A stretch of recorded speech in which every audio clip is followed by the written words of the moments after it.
Hello and a warm welcome back to our series of live events here at the Coronavirus Challenge. And it's wonderful that you're here with me today, where we're going to be talking about looking at this whole situation from a completely different perspective, the whole coronavirus situation, and seeing if there are ways that we can shift our perspective and see it as an opportunity for growth, right? And I know that many of you have written in and requested that we were going to do something like this because you're finding it challenging to really get your head around this situation and try and understand it. And we all are. It doesn't matter what background you have, we're all affected in some way, mentally, physically, emotionally. And many of you are experiencing anxiety right now. And it's about validating and accepting that there is that anxiety that we're experiencing. Let's notice it in our bodies. We might be experiencing grief as a result of what's going on. You know, what is it that we've lost in life that we're now grieving over? Our normal way of being. And then finally, there's also what we call anticipatory grief, where we may anticipate things that we're going to lose in the future, both individually, collectively, as a society, and grieving over that. So all of these different emotions may be coming up, which may leave us feeling confused and trying to make sense of it all. And in previous sessions here, we've talked about accepting and validating our emotions. And when we move on to this next stage of looking at trying to get meaning from what's going on, or what opportunities are there for growth, it's important that we don't engage in what we call a spiritual bypass, which is thinking, oh, everything's going to be fine. You know, the situation is okay. I'm okay with it. A spiritual bypass is when we use a sense of over-positivity or not really seeing what's going on around us as a way of dissociating from our emotions and not really taking it seriously. You know? Or we are not acknowledging our emotions, not validating our emotions, but with a false sense of positivity. But always, if those emotions are there, then it becomes challenging for us. So what's important is that we don't engage in a spiritual bypass and instead use the stage of grief that we are at to determine what we do each day. So along the grief cycle, some of us are still in the shock and denial phase, right? Some of us have moved more on towards feeling quite angry with the situation. Some of us may have moved on to just feeling very sad with what's going on. And some of us may have moved on towards acceptance. And what we're talking about here today is that next stage of looking at meaning. What kind of meaning do we choose to take from the current situation?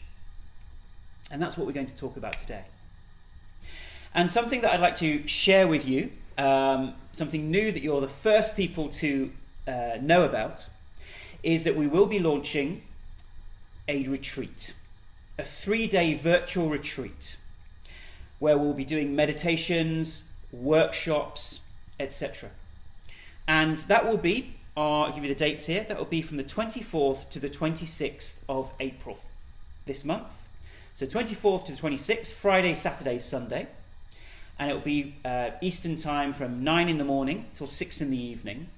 And there will obviously be regular breaks and things. And we'll be going through some really amazingly deep meditations. And I think that's the need of the moment right now, is for us to really go deeper, calm our minds at a deeper level, detoxify mentally, emotionally, physically from the stresses and strains of the news and everything that we're hearing, and an opportunity to go inwards.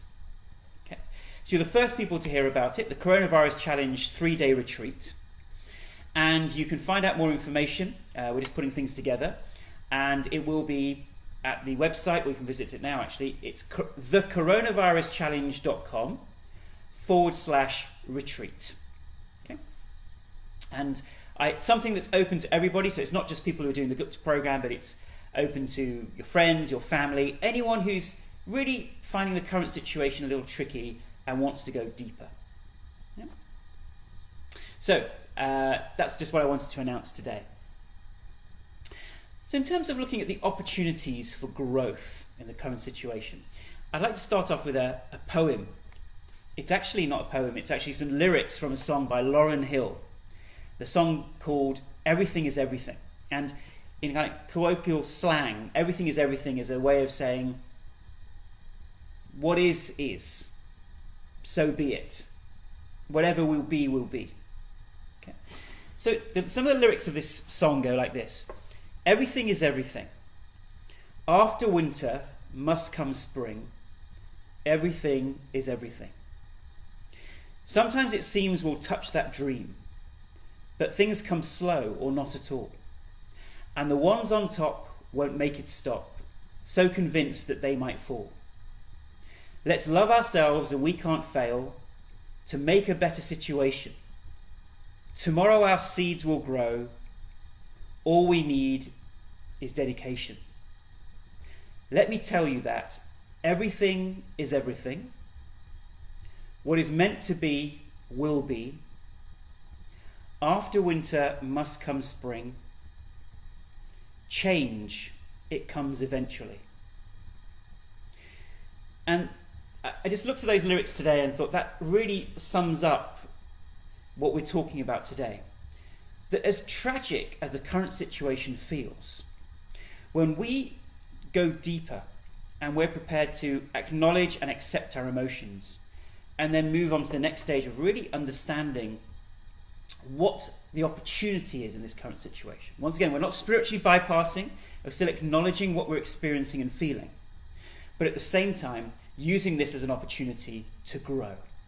And if you're experiencing deep anxiety, and if you're experiencing that grief and these really difficult emotions, even that in itself is the opportunity to grow, to be more connected to those emotions and yourself, and see how you become more resilient, how you can observe those emotions, how you can release those emotions. If that's the opportunity for growth for you, that's perfectly fine.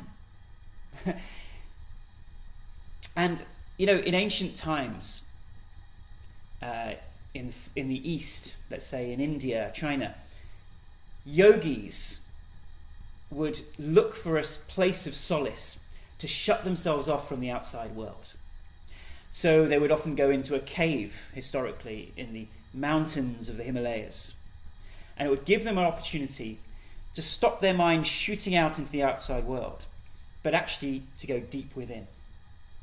And this is also how we can see this, that this is an opportunity for us to go inwards. And as they say, if you can't go outside, go inside. Someone just asking, what was that song again? So the song was Everything is Everything by Lauryn Hill. A beautiful song. Lauryn spelled Lauryn, Lauryn Hill. Very famous singer from the States. And that song really, as I said, really touched my heart today, so I thought I would share that with you. And once again, please do share today's video on your social media. So if you just click the share button, you'll instantly be able to share this live event on your Facebook page, on groups that you're members of, and we can kind of share this knowledge with other people around us. So I was saying that many yogis would go off into the mountains and meditate and go inwards and look for that stillness and space. And here we have an opportunity to use the situation. Now that it's here, it's here. Everything is everything. Now that it's here, how can we use it as an opportunity? And sometimes those opportunities seem painful.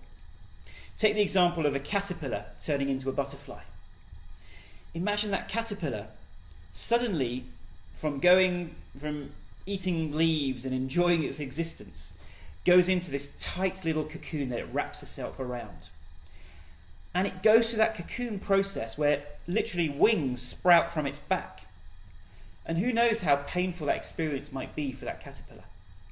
But it's worth it, because then the caterpillar is able to emerge as that strong, beautiful butterfly and have a different level of existence.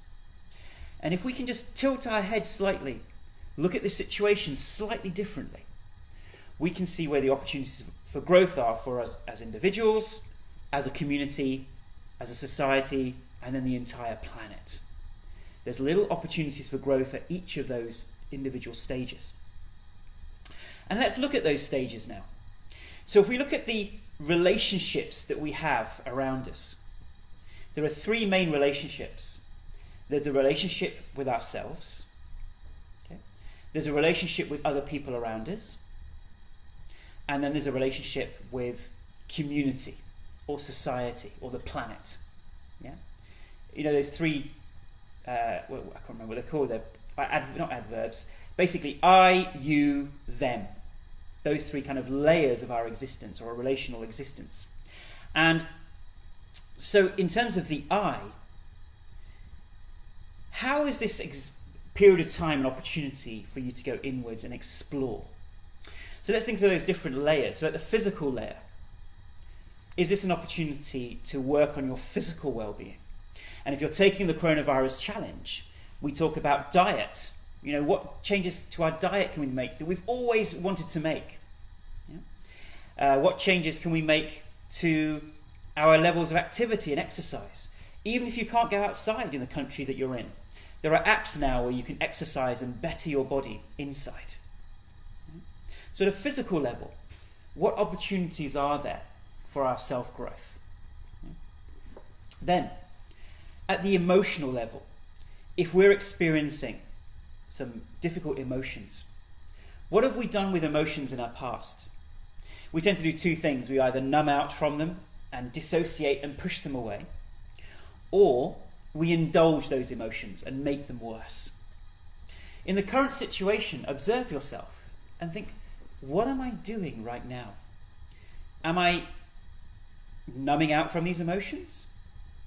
Am I indulging in them and watching the news every moment and buying into the drama?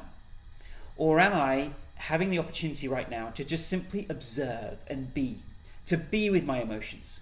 Because yes, this is a challenging time for all of us. It is a new experience for us, which is bringing up these emotions that perhaps we haven't connected with in the past. And one of those emotions is our relationship with death. In the West, we are often quite insulated against the idea of death. And it's only when someone close to us or in our family passes away do we then take stock of our lives. Creates a stoical moment, a philosophical reflection period where we think, what is life about? Why did this person die? The kind of temporal nature of our lives and how short they really are and how precious our lives are. So this is bringing up many emotions for us right now. And so reflecting on our relationship with ourselves at an emotional level and our emotions, reflecting on our fears of death, where we often take a step back away from looking at death and we dissociate from it and just carry on in the outside world. And we use busyness, that's why it's called busyness as a convenient distraction from dealing with our emotions. Then at the mental level. So each one of these, by the way, I think it's useful for us to have one reflection individually, one opportunity for growth in each of these areas. So at the physical level, what can we do physically for ourselves? So perhaps just jot down on a piece of paper something that you'd like to have an opportunity for growth for under the area of your physical well-being. Then your emotional well-being. Is this an opportunity for you to read more about your emotional well-being, your sense of spirit? Is this an opportunity to observe your emotions more? Then at the mental level, how many times do we say in life, oh, I don't have time to do that. Oh, when I've got some time, then I'll learn the piano. When I've got some time, then I'll read that book that I've always wanted to read. When I've got some time, then I'll do this, that, and the other. Now, I know many of you actually have a busier life right now than you did before because children are at home or whatever. So I know sometimes there are challenges like that. But still, let's really reflect on what can we use this time for to stimulate our intellect, to learn something new. And what's really useful is thinking about creative pursuits that really stimulate the right prefrontal cortex, because if we don't stimulate this part of the brain, it will naturally default to worry and depression about what is going on right now. Okay? So, at the mental level, how can we expand ourselves and indulge in something creative? So, have a think about that. And remember, with all of these different things, if you are just finding this whole situation hard to deal with at an emotional level, that's okay. That's your opportunity for growth right now, is simply to be with and observe your emotions without any pressure to self-develop in other areas. Yeah? Now we're giving ourselves permission and validation to grow at the level that we are experiencing right now. Yeah? And at the spiritual level, many of us don't have the time in day-to-day life to really reflect on those bigger questions. Who am I? What is life about? What is the meaning of life? What is my purpose here? Are we just existing on this rock, floating in space, a needless, purposeless existence? Or is there something deeper? And it's times like this, when we as an individual and as a society are going through a challenging time, do we then have the opportunity to really reflect on those deeper questions? And as you know, many of you know, we have an app called the Meaning of Life Experiment, which is exactly that, a journey starting from the nature of the mind, religion, spirituality, moving through what brings us, what we all share as human beings, and what the purpose of life might be. And I'd love for you, if you haven't done already, to use this opportunity to take the Meaning of Life Experiment, a 30-day experiment. It looks likely that we will be in some kind of lockdown for at least the next few months, or at least the next couple of months. So this is a great time to do those things that you never thought you had time for before.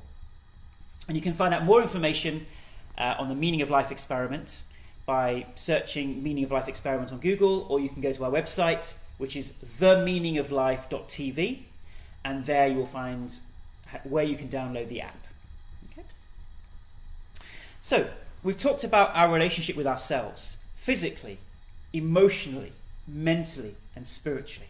Where are the opportunities for us to uplift ourselves? And then as a society, where are the opportunities? If we just go through this experience and then go back to the way that we were before, exploiting the planet, polluting the planet, that ongoing race, it was called the human race for a reason, because we were racing, pushing, not living a fulfilling life, but constantly overstimulating our nervous systems. That constant need for competition, for more, bigger, better, expansion. And all that was doing is polluting the planet, polluting our minds with stress, and not really making us any happier. And how can we say that we are an advanced civilization if people are becoming unhappier? There's more stress, more anxiety, more depression. So when we look at the opportunities for society as a whole, we think about what we're already seeing around us. Communities are suddenly realizing that there is such a thing as community. Neighbors are communicating with each other. People are doing things for the person in the street. They're expanding and uplifting themselves. They're realizing that all of us can make a difference in our own lives and the lives of others. That's incredibly empowering. True happiness lies in not that which we do for ourselves, but that which we do for others. And now we have opportunities like that. Even if it's just making a phone call to someone who's lonely, it still uplifts us and it uplifts them. And it fulfills the very reason, the very purpose that we're here on this planet, which is to relieve suffering. Now I'm just giving that as an example. You decide what the meaning of life is for you. But if that is one meaning of life, this is an opportunity right now. Can we move as a planet, as a society, from competition, consumerism, individuality, and more, to a place of cooperation, compassion for each other, compassion for the planet? And when we say that phrase, we are all one, it can feel like a throwaway comment. Oh, we are all one. And actually, this situation brings it home to us right now. We really are all one. There are no boundaries for this virus. Yeah? We are in this together. And it's only by countries working together and fulfilling that vision of we are all one do things actually change and move forward. And it is that vision, that idea that we are all one, we all need to cooperate together, that we hope will last after this situation. We can't go back to the way we were living before. Things have to change. And if we're still stuck in this idea of, oh, but it's so terrible, we shouldn't be looking at the situation from any kind of, there's no positives, there's no silver linings in this coronavirus pandemic. Right now we're being brought down by all of these different things. And yet, let me make a very controversial statement. And this isn't a spiritual bypass, this is just a fact. Did you know that the likelihood is that as a result of the coronavirus, fewer people will die worldwide than would have if the coronavirus hadn't come. And we at the clinic have been doing some of this research here. Did you know that 11,000 people die every day from pollution? 11,000 people. Okay, I think it's several million people every year die of pollution. 3,700 people a day die from car accidents, road accidents. Just in those two areas of pollution and road accidents, we know that statistically there will be the deaths from coronavirus will be partially, if not fully, offset by a reduction in those deaths from pollution, from car accidents. So it's just when we tilt our head and we look at the situation in a slightly different way, if we're feeling depressed and anxious by the fear of death or the mortality rate that we're seeing, when we actually look at the facts, there are fewer people potentially that will die overall as a result of this. And they're estimating that even in China alone, 50 to 100,000 people, the fewer deaths there will be as a result of the fact that there is cleaner air all around us. Now, that isn't a justification for this, but I'm just saying it's useful for us to be aware. And then when we become aware of that, it relieves our mind from the pressure and the depression, the negativity of it all, because we see it from a whole new perspective. And this is something which, when we look deeper into, we can see that it helps us have a new perspective, relieve our anxiety and grief, and we can start using it as an opportunity for growth individually and as a planet. Okay? Good. So I once again just want to emphasize that we are doing a retreat from the 24th to the 26th of April. It'll be from 9 till 6 Eastern time, and hopefully that's time that everyone in America, Canada, and even Europe can attend. Okay, it might be slightly late for people in Europe, but hopefully some people would still like to join us. And we'll be doing lots of meditations. We'll be having expert interviews. I'll be conducting workshops. There'll be opportunity to connect with others around you in our campfire sessions, just like we do here. We've got kind of campfire here. So we'll be having campfire sessions as part of the groups as well. And it's just an opportunity to let go of the outside world and all this bad news and go inwards, and use this as a working example of going inwards, meditating together, and finding peace and solace within, so that you come out stronger, more resilient, happier, and better able to handle this transition that we are going through right now. And you can find out more information at thecoronaviruschallenge.com/retreat. And we've tried to keep the price of the retreat as low as possible, because we know many of you are experiencing financial challenges. But I hope it's something that you will attend yourself, you'll bring your friends and family. It's something that you can do together within a family as well, and it's a great shared experience.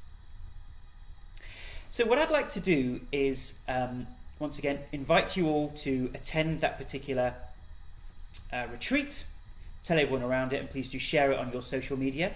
We'll also have a video that will be coming out soon as well that will give you more information about that. So all it's left for me to say is it's been wonderful to be doing these live sessions with you over this last week. And as you may know, some of these meditations are in fact on our website. So if you go to thecoronaviruschallenge.com, click on meditations, you'll see that some of these exercises are there. Some of the meditations that we recorded over this last week. And we will keep you informed of some new live events that we will be engaging in over the coming weeks. We don't want you to feel like you're alone, you're going through this without any support. We want to be there for you in any way that we can, and that's why we're rushing to produce these videos and these opportunities, and I hope that you will join us for those. And please remember that our planet is going through a transition. Yeah? And every transition is painful. Change is painful. Think about changes that you've had to go through in your life. It can feel painful. It can feel like it's the end of the world. But truly, when we shift our thinking, when we just tilt our head, we see it from a new perspective and realize that the world will come out of this a better place. It will be an opportunity for all those changes that needed to be made to be made. Look at the Second World War. It was an awful experience for the planet. And yet, after the Third World War, after the Second World War, my apologies, after the Second World War, it was the formation of the United Nations. It was an opportunity for countries to come together and cooperate together. There was an opportunity for health services to be developed. There were so many things that came out of the Second World War that wouldn't have come had it been a result, had it not happened. So, although the situation is awful, let's look at the transition phase that we are going through. And I have hope for us as individuals and the human race. We will come out of this. There will be more harmony and more expansion on the human planet. And we will move towards a more conscious, enlightened society. That is the aim of all of this. So it's been wonderful to be with you today. Thank you for watching. And I will look forward to seeing you, hopefully, on our retreat from the 24th to the 26th of April. Thank you for watching, and we'll see you next time. Thank you, and goodbye.